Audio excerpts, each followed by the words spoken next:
Morning students, मेरा नाम हिमांशु है और मैं आप लोगों को पढ़ा रहा हूँ मैथमेटिक्स यानी कि गणित कक्षा 10 की हमारी ये पहली प्रश्नावली है, प्रश्नावली 1.1, जिसके अंतर्गत हमारे पास जो एक प्रश्न है हमने इसको सॉल्व करना है। तो आपका जो पहला प्रश्न है, आप लोग सभी अपने बुक्स में आप लोग चेक कर सकते हैं, अपनी बुक्स को सामने रख करके आप इन क्वेश्चंस को किस प्रकार से सॉल्व किया जा रहा है। अपने पेपर्स नोटबुक को आप लोग दीजिए अपने पास और उसको आप जो यहाँ पर करा रहा हूँ उसको आप लोग क्या कीजिए, नोट डाउन कीजिए। तो आपके पास पहला क्वेश्चन है, निम्नलिखित संख्याओं को अभाज्य गुणनखंड के गुणनफल के रूप में व्यक्त करना है।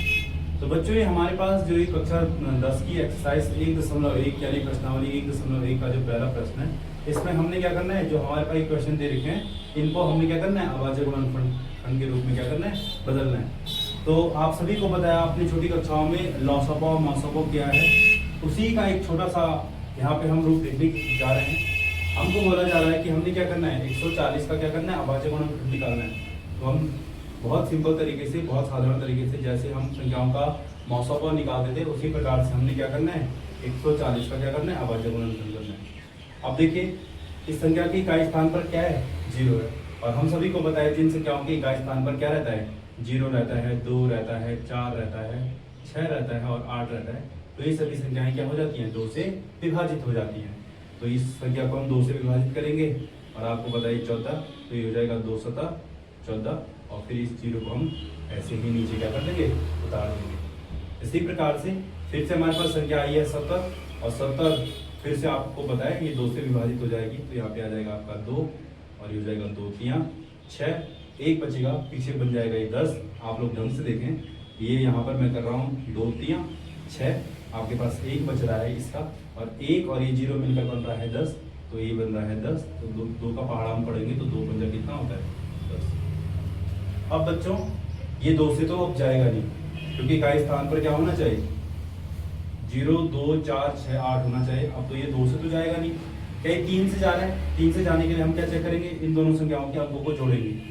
5 और 3 कितना हो रहा है, 8 हो रहा है। क्या 8 3 के पहाड़े में आता है? अगर 8 3 के पहाड़े में आता है तो ये संख्या 3 से विभाजित हो जाएगी, और अगर नहीं आ रहा है तो ये संख्या 3 से विभाजित नहीं होगी। अर्थात 8 तो 3 के पहाड़े में जाता नहीं है, तो ये 3 से विभाजित नहीं होगी। अब हम बात करेंगे 5 से। अब इसको आप लोग 5 से अगर विभाजित करेंगे तो 5 से अगर आप लोग इसको विभाजित करते हैं तो ये हो जाएगा 5 सता 35 और अब आया 7 और 7 और ये आ जाएगा आपका 1। तो आप लोग देख रहे हैं कि हमारे पास जो 140 है, इस 140 के जो अभाज्य गुणनखंड आए कौन कौन से आए, 140 के हैं आपके पास 2 गुणांगे 2 गुणांगे 2 गुणांगे, ये इसके अभाज्य गुणनखंड आ गए पहले वाले प्रश्न के। बच्चों आप सभी को पता होना चाहिए कि जो अभाज्य गुणनखंड होते हैं, हम यहाँ पर किन किन संख्याओं को चुन सकते हैं जो संख्याएं क्या होंगी, अभाज्य होंगी। आप सभी को पता है कि आपने छोटी कक्षाओं में पढ़ रखा है अभाज्य संख्याएं क्या होती हैं, जो क्या होती हैं, वे संख्याएं जो क्या होती हैं या तो स्वयं के पहाड़े में आती हैं और एक के पहाड़े में आती हैं, इसके अतिरिक्त वो किसी के पहाड़े में नहीं आती है। ये सबसे इजी डेफिनेशन है अभाज्य संख्याओं की। मतलब अगर आपको बताऊं ये दो किस किस के पहाड़े में आएगा, एक के पहाड़े में आएगा, एक की टेबल में आएगा, एक 2 की टेबल में आएगा। इसके अलावा किसी और की टेबल में नहीं आता, तो इसका मतलब ये कैसी संख्या है, अभाज्य संख्या है। आपको बोला गया क्या 3 अभाज्य संख्या है, तो ये 1 के पहाड़े में आता है, ये आता है। क्या ये 3 के पहाड़े में आता है, आता है। क्या ये किसी और के पहाड़े में आता है, नहीं आता। तो इसका मतलब 3 कैसी संख्या हो जाएगी, अभाज्य संख्या। यहीं पे हम 4 को चेक करते हैं, क्या 4 1 के पहाड़े में आता है, आता है। क्या 4 4 के पहाड़े में आता है, आता है। क्या 4 किसी और के पहाड़े में आता है, 1 और 4 के, हाँ आता है। कौन सी संख्या बेटा वो है हमारे पास 2। अब क्योंकि ये संख्या जो 4 है वो स्वयं के पहाड़े में भी आ रही है, एक के पहाड़े में भी आ रही है और इसके अतिरिक्त किसी और के पहाड़े में भी आ रही है, तो इस संख्या को हम कहते हैं भाज्य संख्या। यानी कि 4 आपके पास कैसी संख्या हो जाएगी, भाज्य संख्या हो जाएगी, भाज्य संख्या। और ये कैसी संख्या हो जाएगी, ये हो जाएगी आपकी अभाज्य संख्या। और ये भी कैसी हो जाएगी, ये भी हो जाएगी आपकी अभाज्य संख्या। तो अब जब भी हम लोगों ने संख्याओं का अभाज्य गुणनखंड करना है तो हमने किन किन नंबर को लेना है, जो अभाज्य संख्याएं हैं। तो मैं यहाँ पे लिख लेता हूँ आपके पास अब कुछ अभाज्य संख्याएं, अभाज्य संख्याएं। तो कौन है वो अभाज्य संख्याएं? 2 है, 3 है, 5 है, 7 है, 8 नहीं है, 9 नहीं है, 10 नहीं है, फिर कौन है? 11 है, फिर कौन है? 13 है, फिर कौन है? 14 नहीं है, 2 के पहाड़े में आता है, ठीक है, 7 के पहाड़े में आता है, 15 भी नहीं है, 17 जी है, 19, 23 और इसी प्रकार से आगे हम इसको क्या करते रहेंगे? चलाते रहेंगे, तो ये हमको पता चलाएगा कि अभाज्य संख्याएं किसे कहते हैं। तो आपने केवल इन संख्याओं का जब आप गुणनखंड करोगे तो इसमें कौन से गुणनखंड आने चाहिए? अभाज्य गुणनखंड, ठीक है। अभाज्य संख्याएं आपको बता दी गई है, कौन सी संख्याएं अभाज्य होती हैं, आप चेक कीजिए क्या 5 अभाज्य संख्या है, ठीक है। तो ये अभाज्य संख्या, तो आपने ये पहले क्वेश्चन का आंसर निकाल दिया और इसके अभाज्य गुणनखंड आप लोगों ने कर दिए हैं। इसको मैं मिटा देता हूँ।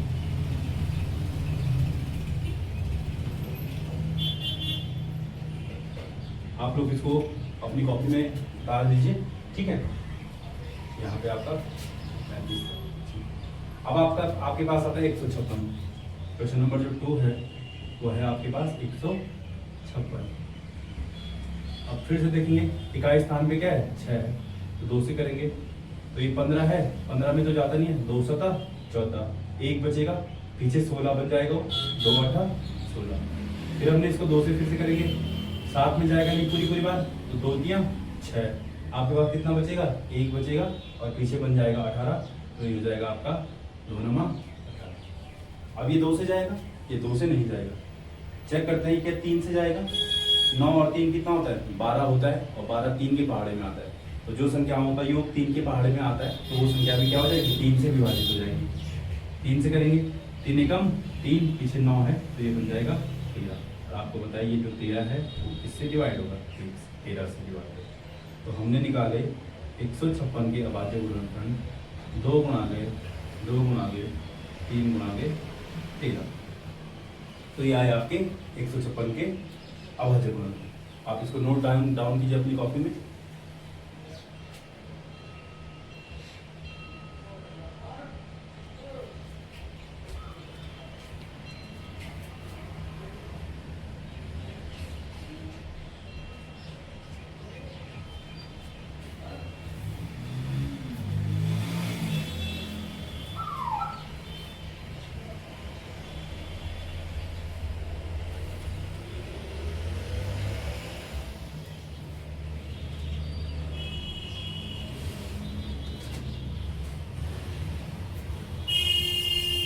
बच्चों अब हमारे पास एक नेक्स्ट क्वेश्चन है 3825, ठीक है। तो आपने क्वेश्चन नंबर 3 लिखा, ठीक है, और 3825 क्वेश्चन नंबर 3। अभी क्या 2 से डिवाइड हो रहा है? इकाई के स्थान पे क्या है? 5 है, तो ये 2 से डिवाइड नहीं होगा। अगर आप इसको डिवाइड करना चाहेंगे अभी किससे होगा? 3 से चेक करते हैं, सबको जोड़ो। 8 2 10 5 15 3 18, यानी ये 3 के पहाड़े में आ रहा है 18, तो ये 3 से विभाजित हो जाएगा। करेंगे 3 कम 3 8 है, तो 3 दूनी 6 हो जाएगा। कितना बचेगा? 2 बचेगा, पीछे बन गया 22, 3 7 21, और फिर बचेगा 1, पीछे बन जाएगा 15, तो 3 बने कितना हो जाएगा? 15। फिर चेक कीजिए इसको, क्या 3 से जा रहा है? 5 6 और 6 7 8, और 8 और 7 कितना होता है? 15 होता है। ये फिर से 3 से जाएगा, 3 चौक हुआ आपका 12, पीछे बचा 7, 3 दूनी 6, 1 बचेगा, 3 बन जा 15। कई फिर 3 से जाएगा, तो चेक करते हैं 5 6 7 7 4 कितना होता है? 11। तो क्या 3 के पहाड़े में आता है 11? नहीं आता है, तो हमने किससे देना है? 5 से देना है। 5 8 हो जाएगा आपका 40, बचेगा यहाँ से 2, पीछे बन जाएगा 2 5 25, और 5 पंजे कितना हो जाएगा? 25। फिर से 5 से जा रहा है, 5 से कम हो जाएगा आपका 5, यहाँ से बचेगा आपका 3 और 5 बन जाएगा 35, और 5 7 कितना हो जाएगा? 35, और ये लास्ट में 17 बचा, तो 17 कम 17। तो हमने देखा 3825 यानी जो 3825 है इसके अभाज्य गुणनखंड आए 3 गुणा के 3 गुणा के 5 गुणा के 5 गुणा के 17। तो ये हमारे पास 3825 के अभाज्य गुणनखंड आए। तो आप इसको अपनी कॉपी में उतारिए, ठीक है। फिर हम करेंगे क्वेश्चन नंबर 4 और क्वेश्चन नंबर 5।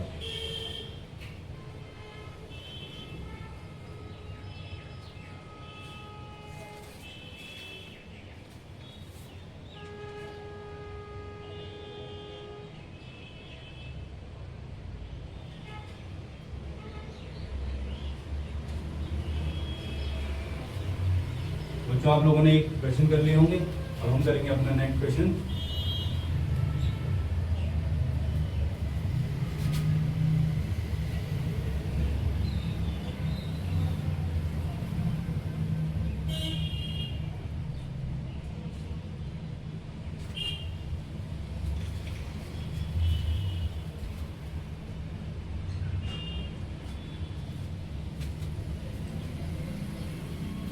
अब हमारे पास नेक्स्ट क्वेश्चन है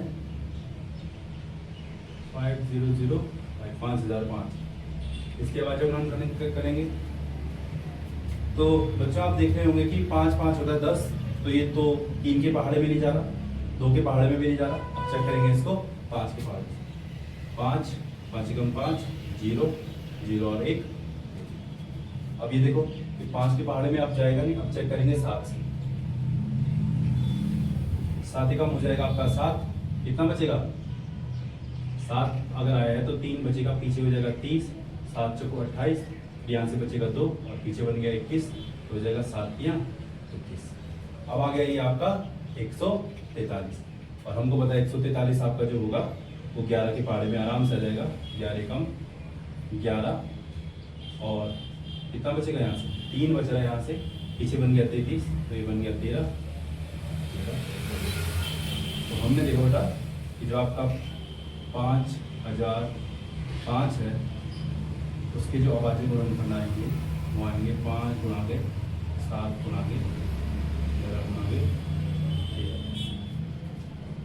तो बहुत सिंपल तरीके से हम लोग इनको कर रहे हैं। आपने केवल अभाज्य गुणनखंडों का चयन करना है। इसमें जो संख्याएं अभाज्य संख्याएं हैं आपने उनको लेकर के क्या करना है, इनके अभाज्य गुणनखंड करना है। जिस प्रकार से आप क्या निकालते थे, एचसीएफ निकालते थे, यानी कि मौसोपा निकालते थे, उसी प्रकार से आपने इक्वेशन करना है। इसीलिए इसी प्रकार से आपके लिए जो क्वेश्चन नंबर 5 है आपने उसको होमवर्क में करना है। मतलब जिस तर्ज पर हमने क्वेश्चन नंबर 1, 2, 3 और 4 को किया है उसी प्रकार से आपने ढूंढना है कि प्रश्न नंबर जो 5 होगा किस प्रकार से सॉल्व होगा। तो ये था आपका प्रश्नावली 1.1 का पहला सवाल, जिसमें हमने क्या करना था, निम्नलिखित संख्याओं को अभाज्य गुणनखंड के रूप में व्यक्त करना था। तो ये हमने इसको अभाज्य गुणनखंड के रूप में क्या कर लिया है, व्यक्त कर लिया।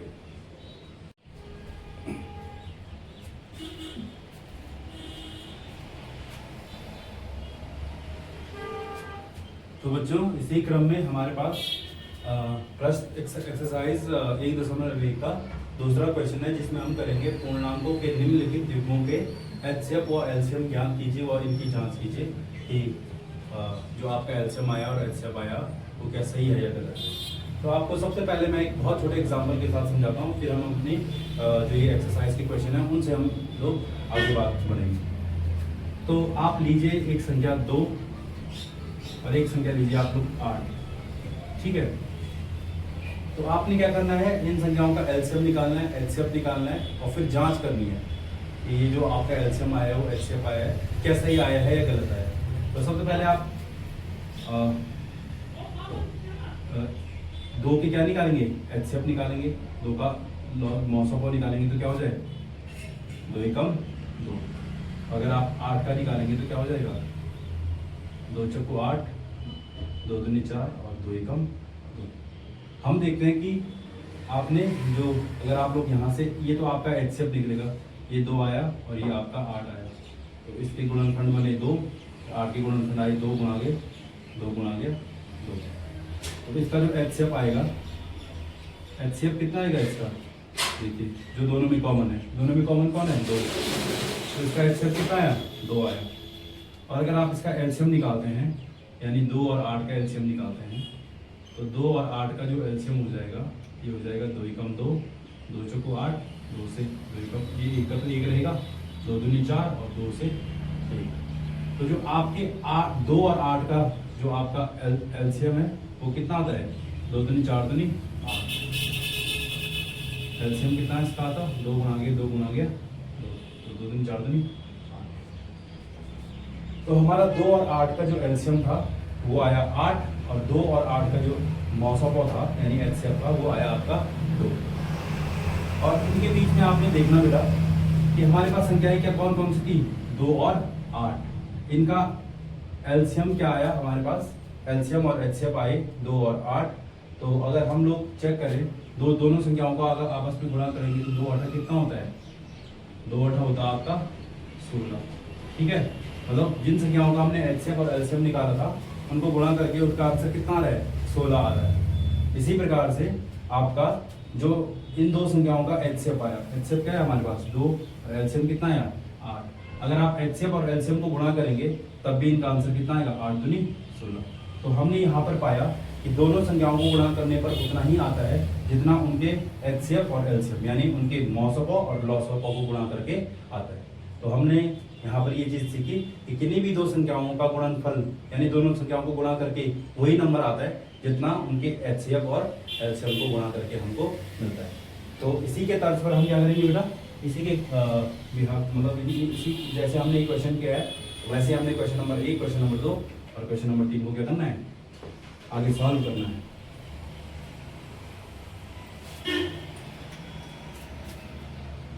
तो अब हमारे पास है 26 और 91। तो सबसे पहले आप 26 का क्या बनाइए, अभाज्य गुणनखंड बनाइए जैसे अभी हमने बनाया था। तो ये हो जाएगा आपका 2 से 13, 2 एकम 2, 2 3 6, फिर 13 से होगा ये हो जाएगा आपका 1।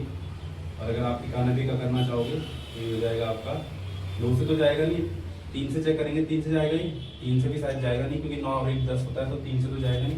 कहीं 5 से जा रहा है, 5 से तो जाएगा नहीं। 7 से देखते हैं, 7 एकम 7 कितना बचेगा, 2 बचेगा, पीछे बन जाएगा 21 और 7 यहाँ कितना हो जाएगा 21 आपका बना।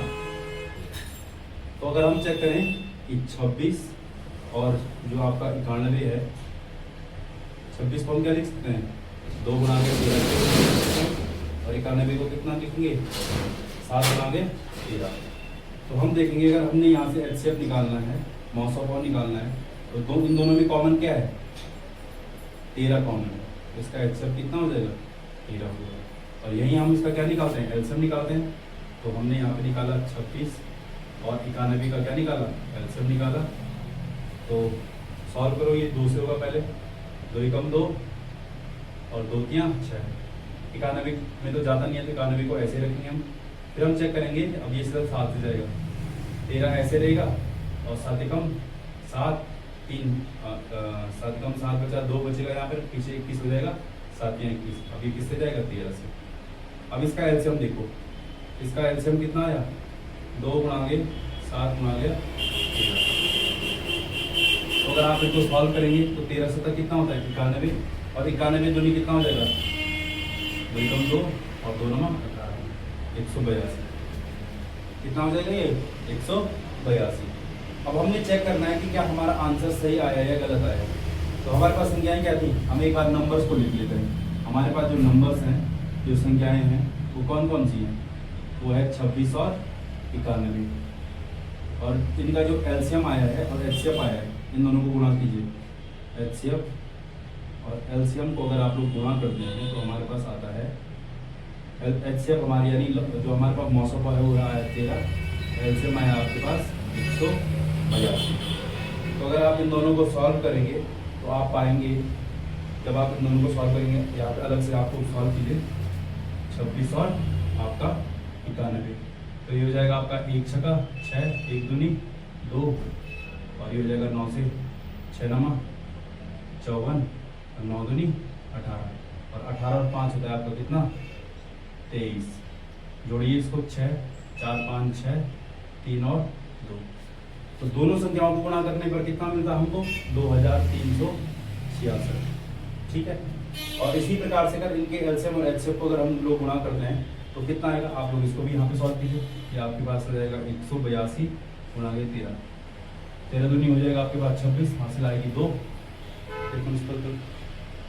13 8 104 होता है और 104 में 2 जोड़ोगे तो कितना आएगा 106, 6 का 6 हो जाएगा, हासिल आपकी कितनी हो जाएगी 10 हो जाएगी। और 13 कम 13, 13 10 कितना हो जाएगा 23।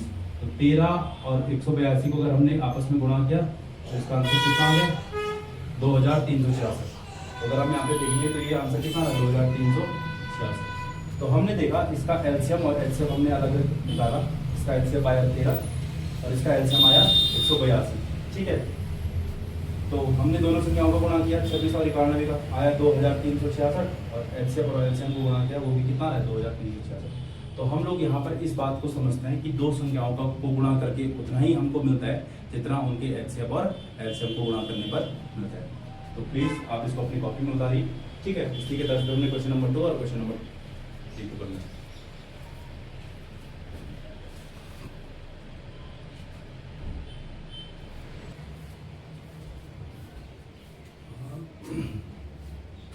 तो बच्चों आपके पास एक नेक्स्ट क्वेश्चन है।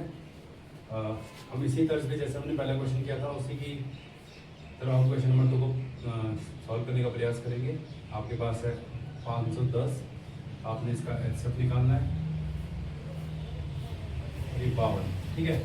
और यहाँ पर मैं क्या करूँगा, यहाँ से तो हमको मौसपन निकल जाएगा हमारा, और एचसीएफ निकालने के लिए आपको 510 और 52 यहाँ पर इसको सॉल्व करना है। तो ये इसको हम 2 से सॉल्व करेंगे तो क्या हो जाएगा, 2 दूनी हो जाएगा आपका 4, 1 बचेगा, पीछे वो बन जाएगा 11, 2 पंजा 10, एक और बचेगा 2 पंजा कितना हो जाएगा 10, फिर 3 से जाएगा 5 5 10 तो 12, 3 के पाड़े में 12 आता है तो 3 से जाएगा 3 18 24, 1 बचेगा 3 पंजा 15। अभी किससे जा रहा है, 3 से तो जाएगा नहीं, 8 5 13 होता है, इसलिए 5 से 5 कम 5 3 5 से 35 और ये जाएगा आपका 17 से। तो ये 510 के हमने क्या किया, अभाज्य गुणनखंड बना दिए, और इसी प्रकार से हमने 52 के अभाज्य गुणनखंड बनाने हैं तो कितना हो जाएगा, 2 से 2 दूनी 4, 1 बचेगा 2 छक्का 12, 2 से फिर से जा रहा है 2 कम 2 2 तियां 6, और आपके पास कितना, अगर आप इसको करते हैं 13 से 13 कम हो जाएगा आपका 13। तो अगर हम यहाँ पे 510 के अभाज्य गुणनखंड लिखते हैं और ये इसी प्रकार से हम 52 के अभाज्य गुणनखंड लिखते हैं तो 510 के अभाज्य गुणनखंड हो जाएंगे 2 गुणा के 3 गुणा के 5 गुणा के 17, और 52 के हो जाएंगे 2 गुणा के 13, और इसका जो एचसीएफ होगा यानी मॉस ऑफ ऑफ, यहाँ पे केवल कॉमन क्या है, एक 2 कॉमन है, तो इसका जो एचसीएफ हो जाएगा वो कितना हो जाएगा, 2 हो जाएगा। एचसीएफ निकालते हैं इसका, ये जाएगा आपका 2 से 2 दूनी 4, 1 बचेगा 2 पंजा 10, फिर 1 बचेगा 2 पंजा 10, 2 से करेंगे तो ये कितनी बार जाएगा, 26 बार चला जाएगा। फिर 2 से चेक करते हैं, 255 में तो जाएगा नहीं, 255 ऐसे ही रहेगा, और 26 को हम लिख सकते हैं 2 कम 2 2 तियां 6।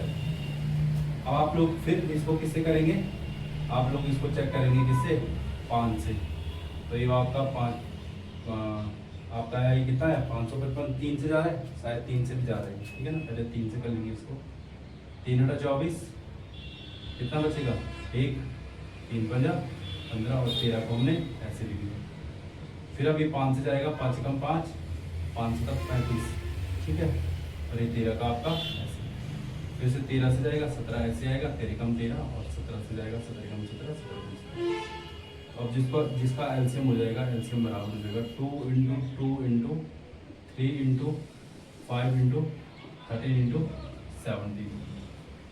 तो ये इसका आ गया एलसीएम, और एचसीएफ आया इसका 2।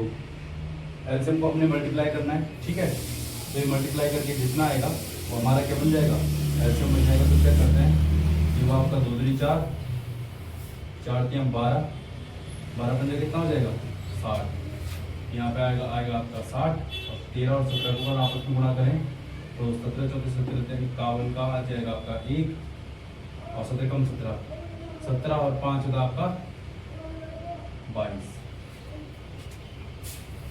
अब आप इन दोनों का गुणा कीजिए, 60 और 221 का गुणा करें तो आपको मिलेगा 0 0 0, 6 कम 6 होगा, और 7 12 13, तो गुणा करके आएगा 0 6 2 3 और 1, तो ये नंबर आया आपका 1 3 2 6 0, 13,260 आपको क्या आ जाएगा, यहाँ पर आपका आ जाएगा एलसीएम, और एचसीएफ कितना है आपका 2 आया है। अब फिर हमने वही प्रक्रिया फिर से करनी है कि हमने 510 और 52 का गुणा करना है।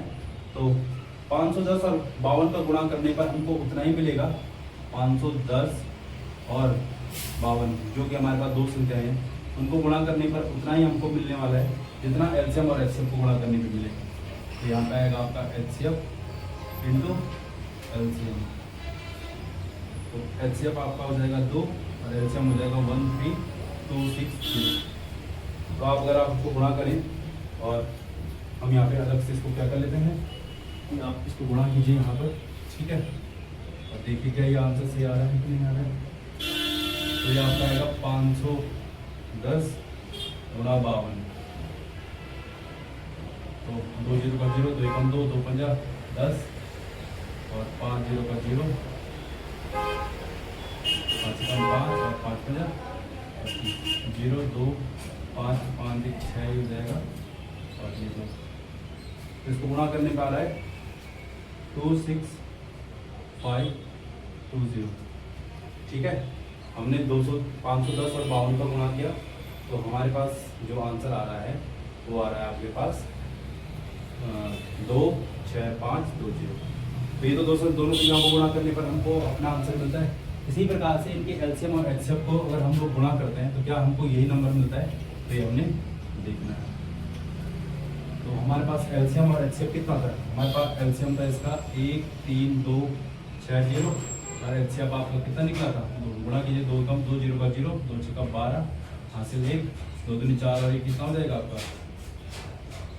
5 हो जाएगा, ठीक है। और 2 3 कितना हो जाएगा 6 हो जाएगा, और 2 एकम कितना हो जाएगा 2। तो आप लोग देखेंगे कि हमारे पास दोनों संख्याओं के एलसीएम और एचसीएफ को गुणा करने पर कितना रहा है 2 6 5 2 0। तो ये नंबर और ये नंबर क्या हो गया हमारे पास सेम आ गए। तो यहाँ से हमने सत्यता की जांच भी कर ली कि हमारे पास एलसीएम और एचसीएफ को गुणा करने पर उतना ही मिलता है जितना दोनों संख्याओं को गुणा करने पर मिलता है। तो ये आपका प्रश्न नंबर 2 का दूसरा सवाल हमने सॉल्व कर दिया।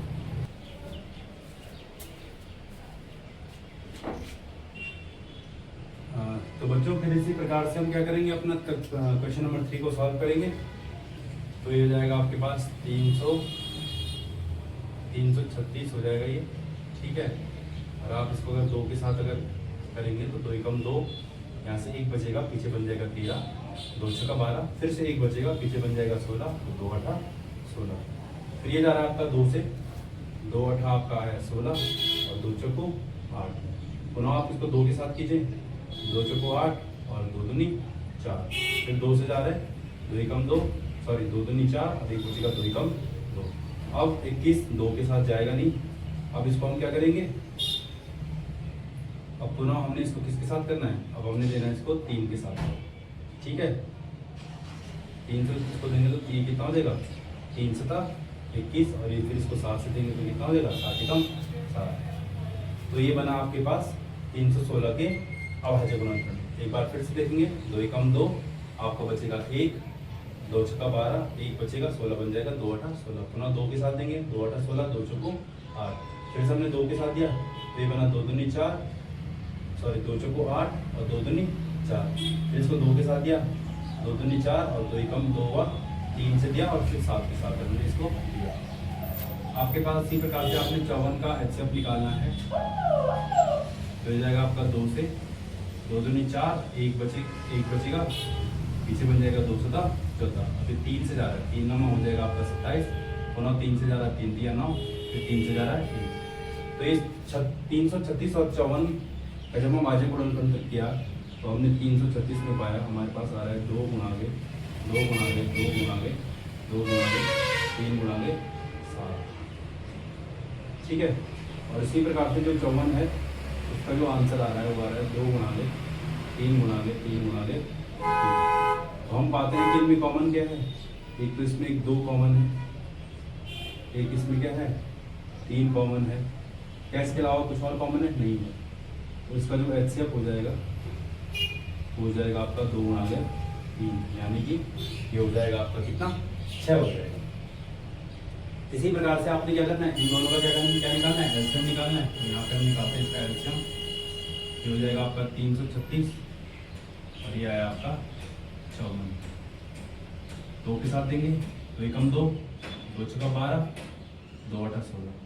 2 से क्या 2 दूनी 4, 1 बचेगा 2 7 14। फिर से इसको 2 के साथ दिया, 2 8 आया आपका 16, 2 चौको 8, ये 27 का ऐसे रहेगा, क्योंकि 2 का भाग 27 में जाएगा नहीं।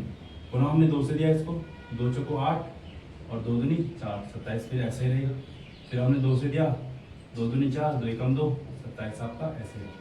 अब 3 से देंगे, 3 7 21 और 3 नंबर कितना हो जाएगा 27। पुनः आपको एक बार 7 का देंगे और अब एक बार किसका देंगे 9 का। तो हम देखते हैं कि आपके पास इसका जो एलसीएम आता है, एलसीएम जो आपको देखने को मिलता है वो आएगा 2 गुना आगे 2 गुना आगे 2 गुना आगे 2 गुना 3 गुना 7 गुना आगे। तो ये आपका क्या निकल गया एलसीएम। आप इसको सॉल्व कीजिए। 2 दूनी 4, 4 दूनी 8, 8 दूनी 16 और 16 दूनी 32, 16 3 48। ये आपके पास आया यहाँ पर 48 और 900 होता है आपका 63। गुणा कीजिए इसको। 3 8 24, हासिल आई 2, 3 चौको 12, 12 और 2 14, 8 छक्का हो जाएगा आपके पास 48 और 6 चौको 24 और 24 और जो 4 हो जाएगा वो हो जाएगा आपका 28। 4 8 4 हो जाएगा आपके पास 12 और 8 और 1 9, ठीक है। 9 और 1 कितना हो जाएगा 10 और यहाँ पे आपके पास था 2, ठीक है। और 1 हासिल थी हो जाएगा आपका 3। तो इनका जो एलसीएम आता है वो आता है 3024, ठीक है। अब हमने वही चेक करना है 336 जो दो संख्याएं हैं 336 और किसका 54 का हमने क्या करना है गुणा करना है और साथ में हमने क्या करना है एलसीएम और एचसीएफ को गुणा करना है। 3024 के साथ किसका गुणा करना है 6 का गुणा करना है। और क्या देखना है कि ये दोनों एक समान आ रहे हैं। अगर एक समान आएंगे तो इसका मतलब हमने यहाँ पर क्या किया एलसीएम और एलसीएम की सत्यता की क्या कर लिया है इनकी जांच कर ली है। तो देखते हैं हमारे पास 54 और 336 को गुणा करके कितना आता है।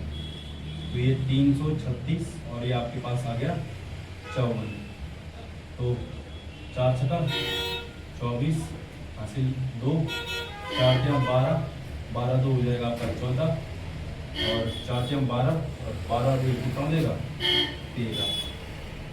5 छक्का 30, 5 3 15, 15 3 18 हासिल 1 और 5 के 15 और 1 कितना हो जाएगा 16। तो हो जाएगा 4 4 8 9 10 11 और 6 1 7 और 6 और 1 7 और 1 आप आया 8। तो आपके पास 336 और 54 को गुणा करके आता है 18,144। इसी प्रकार से आपने इनके जो ये एलसीएम और एचसीएफ आए हैं इनको गुणा करेंगे इसको डायरेक्टली हम यहीं पे कर सकते हैं। 6 चौको हो गया आपका 24 हासिल आई आपकी 2, 6 दूनी 12, 12 2 14, 14 का 4 हासिल 1, 6 0 का 0 हासिल आपके पास 1 थी तो यहाँ पे आया 1 और 6 से कितना गया आपका। तो बच्चों हमने देखा कि एलसीएम और जो एचसीएफ हैं उनको गुणा करने पर एचसीएफ और एलसीएम को गुणा करने पर वही आया जो दोनों संख्याओं को गुणा करने पर हमको प्राप्त होता है। तो इससे हमको एक चीज का पता चलता है कि पुनः एक बार मैं फिर से कह रहा हूँ कि दो संख्याओं को गुणा करने पर वही संख्या हमें प्राप्त होती है जो हमें उनके एचसीएफ और एलसीएम को गुणा करने से मिलता है। तो यहाँ पे हमने प्रश्नावली 1.2 का कौन सा सवाल कर दिया है आपका दूसरा सवाल भी क्या कर लिया कंप्लीट कर लिया।